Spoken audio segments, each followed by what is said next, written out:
Welcome back to another episode of What's Going On. I'm your host, Demita Joe, and as usual, we're going to get right into this video. All right, so today I want to start out with an update from something we talked about back in July.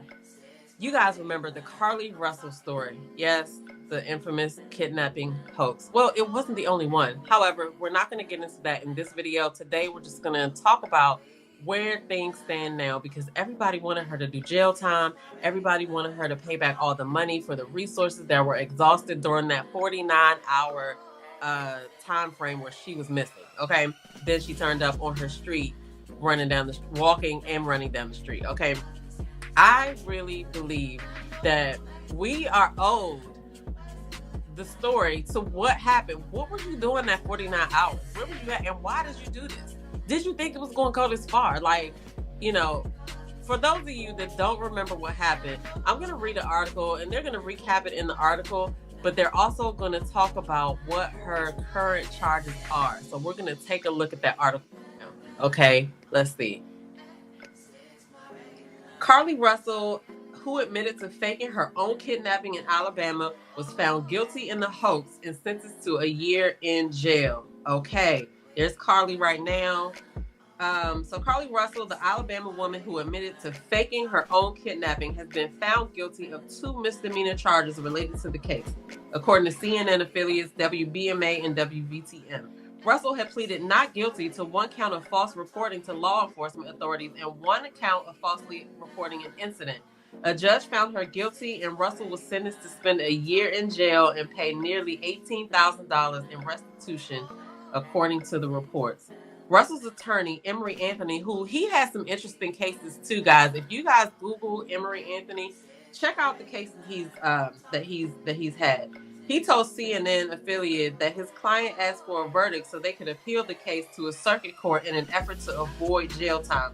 So that is the question that I had. Like, she pleaded not guilty, but they found her guilty. Had she pleaded guilty, I guess she wouldn't have been able to appeal if she would have pleaded guilty. So I don't know. What do you guys think? Because she is 26 years old. Like, I'm sure this is going to come up on her credit report, her criminal report. Obviously, like, what is going to happen from here?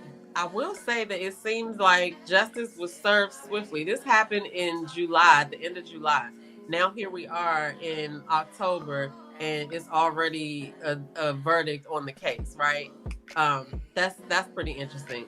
But I really want to know. I really want to know more. The nosy side of me is just like, what are the conversations being had, in her household and in her community and stuff like that. Like, I know a lot of people were pissed. They were mad. She embarrassed them. She embarrassed that county. Okay.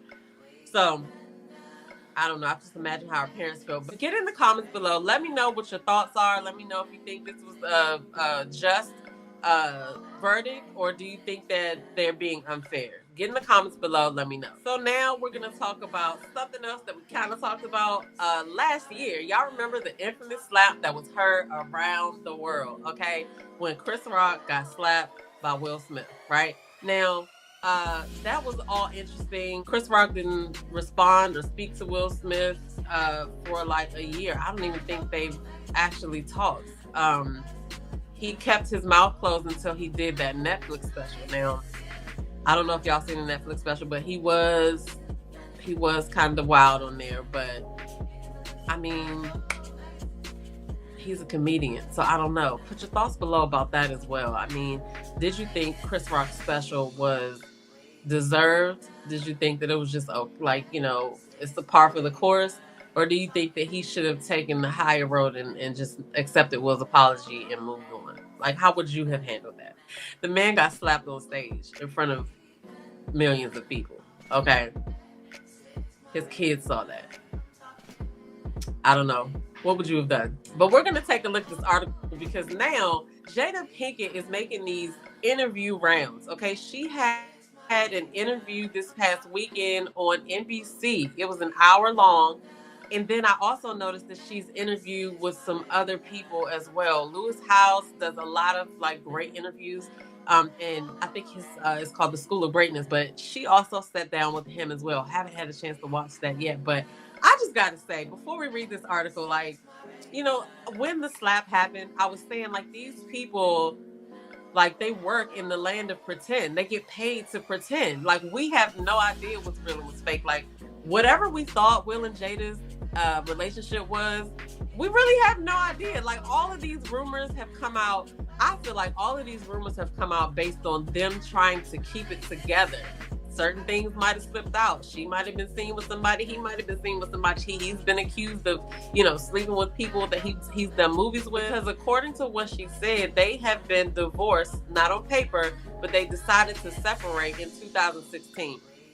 So, you know, then why would you come to the Red Table Talk and, like, it's like a lot that's not being said when they talk. They talk not critically, but they talk in ways that I feel like they gaslight each other. I don't know, but it all sounds good when you're listening to it. Like when they were at the Red Table Talk, it sounds like they communicate well. You know what I mean?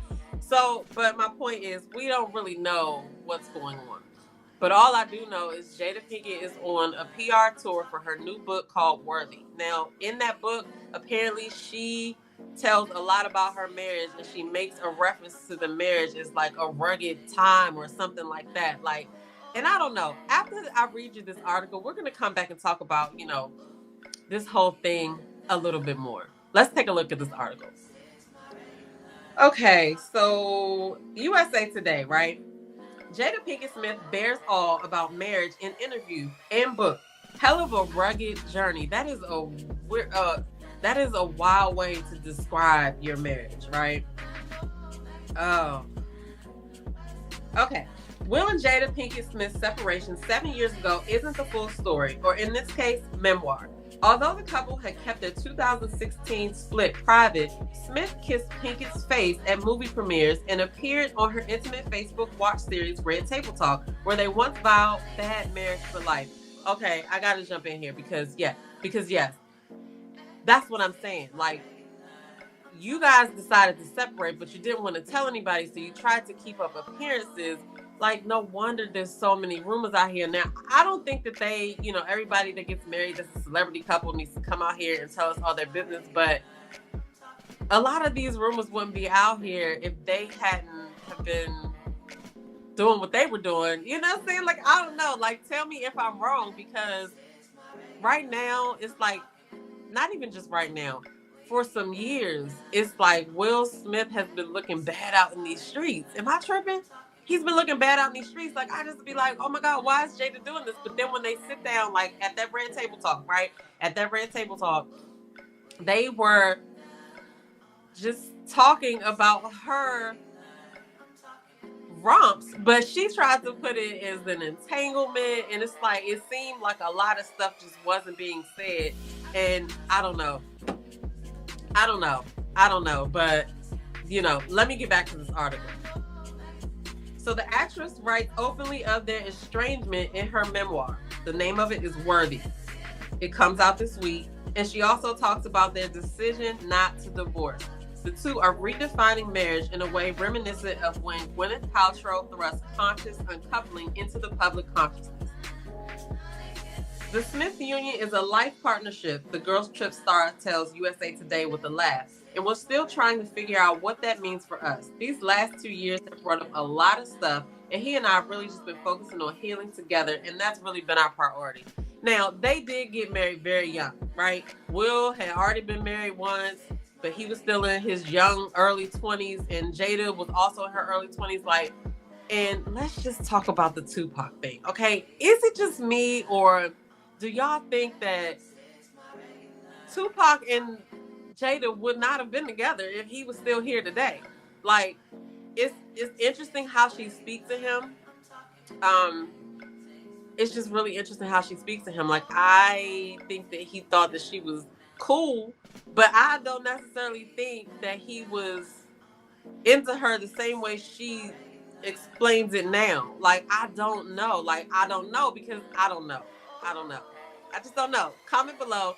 Let me know what you think about that, okay? Check out her book. You know, it comes out this week. I'm definitely going to read it. Now, Will Smith did come out with his book as well, but I just don't remember her looking the way that I feel like she makes him look out here in these streets. Like, the man sat there at the red table and discussed your situation with somebody else.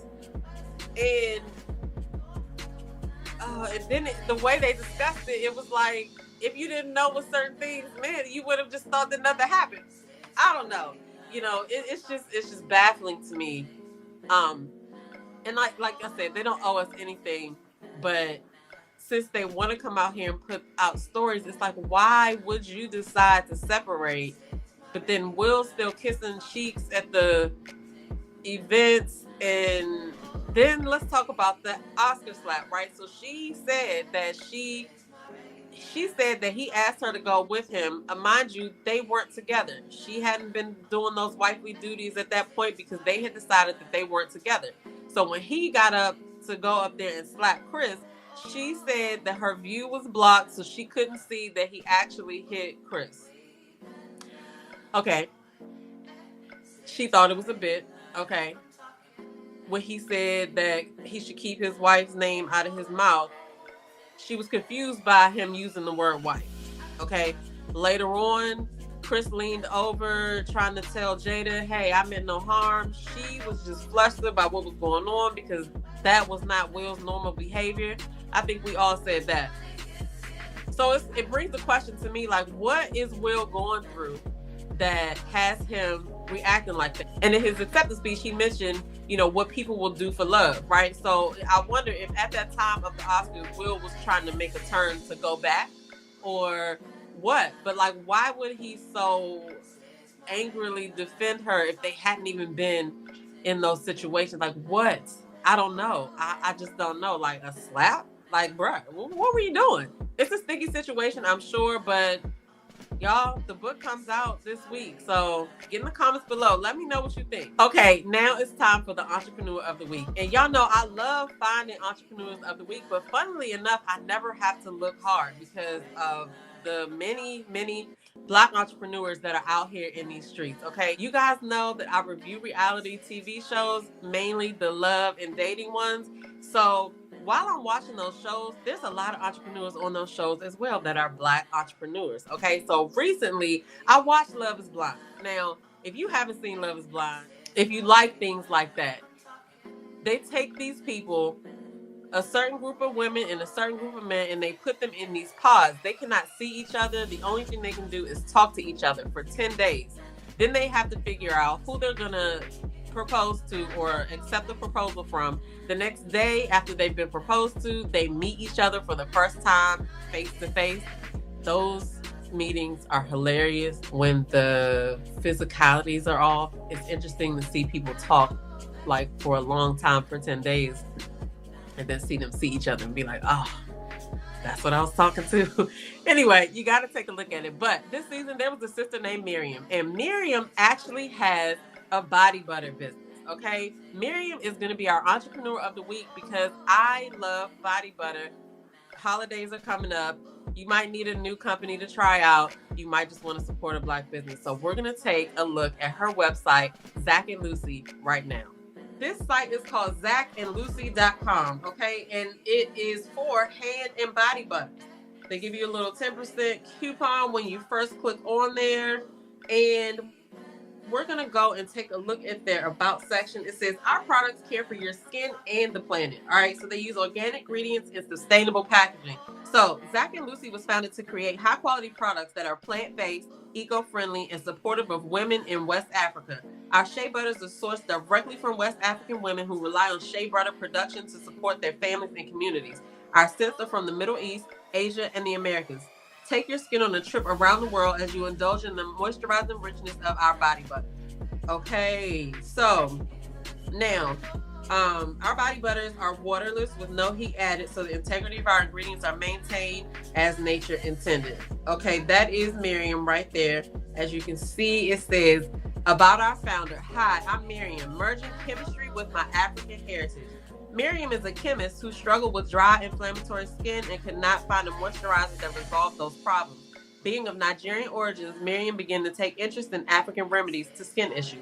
Through the community of women in her family, Miriam observed traditional African beauty practices that incorporated organic plant butters, oils, and herbs. Merging these African rituals with her knowledge of chemistry, Miriam formulated body butters that yielded tremendous outcomes with her skin.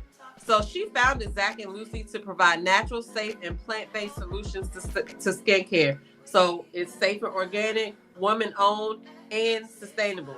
Here are some of the core ingredients right here. And I did see an interview with her she interviewed with Jessie Woo. If you guys haven't seen Jessie Woo's YouTube channel, check her out.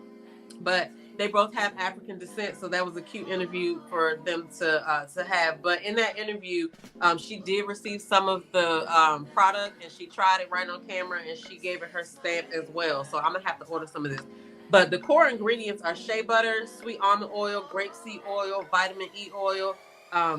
The essential oils she used are listed down here: vanilla, sweet orange, jasmine, patchouli, and more. Okay, I also want to point out that when she was interviewing with Jessie Woo, she did say that she does not use any fragrance oil. So those of you that purchase things for the body, you know that fragrance oils aren't as good as essential oils. So she does not use any fragrance oils in her product. So I thought that was really good.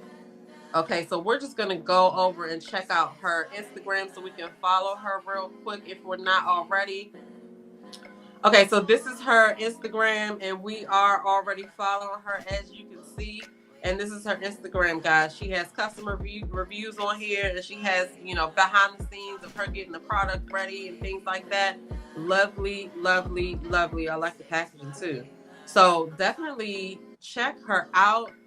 When you get over there, make sure you let her know that you heard about her on RETV and your girl Demetra Joe sent you. So now it's time for yay or nay, okay? Y'all know what the deal is. I'm going to show you 3 things, and you get in the comments below and say yay, whether you like it, or nay, that you didn't, okay?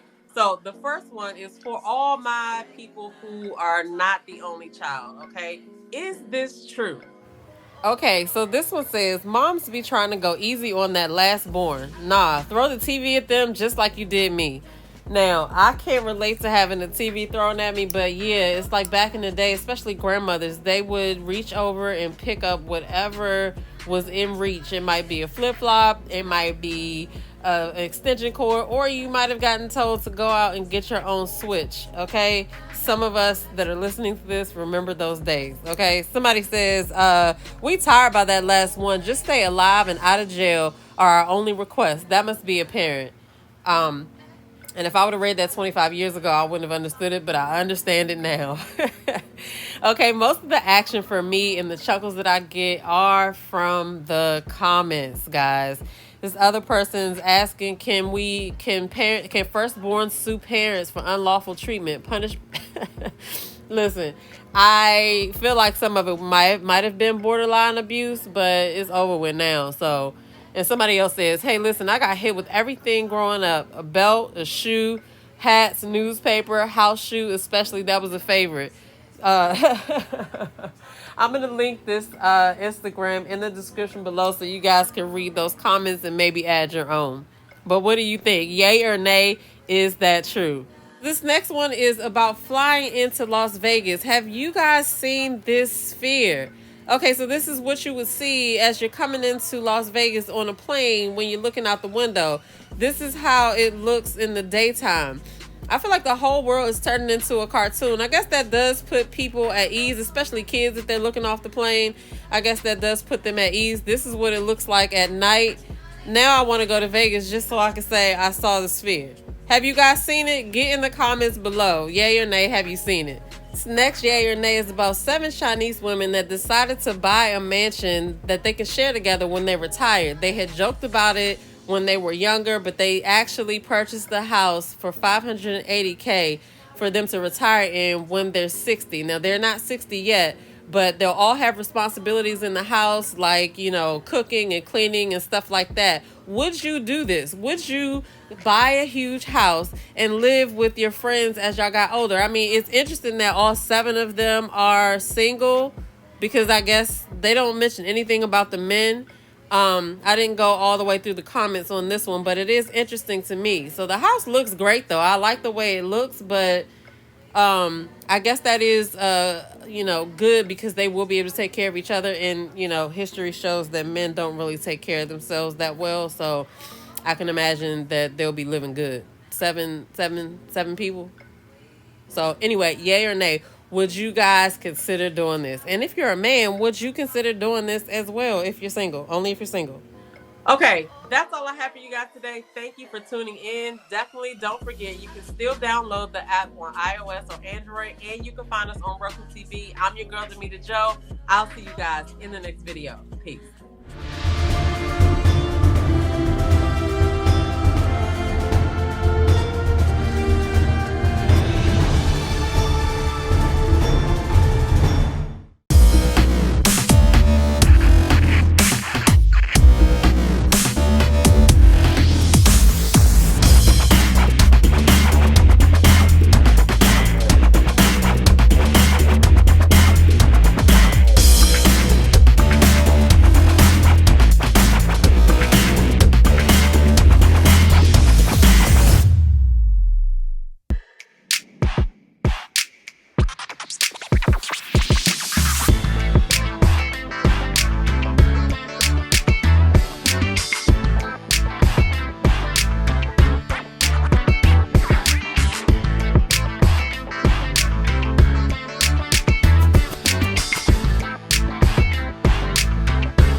Hey, it's your girl Tia Robertson. I'm the host of Entrepreneur Insider.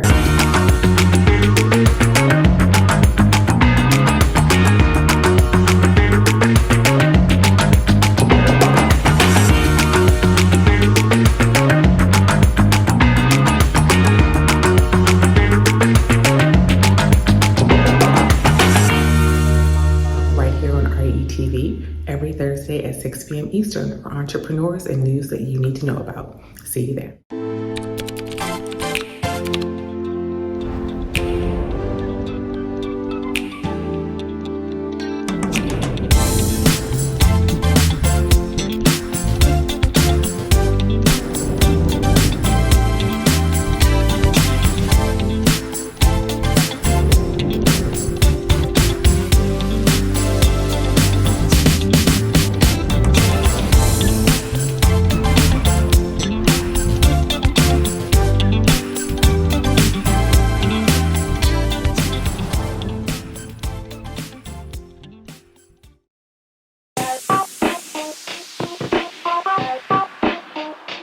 Welcome to What's Going On? My name is Damita Joe. Each Wednesday, you can find me here at 3 p.m. I'll be over here discussing different things that are going on and try to bring you a boost of positivity for your week because we all need this. We're going to share some feel-good stories. We might find a hometown hero. We may take a look at some trending topic. And sometimes we might even find a lesson in a not-so-warm and fuzzy story if we can.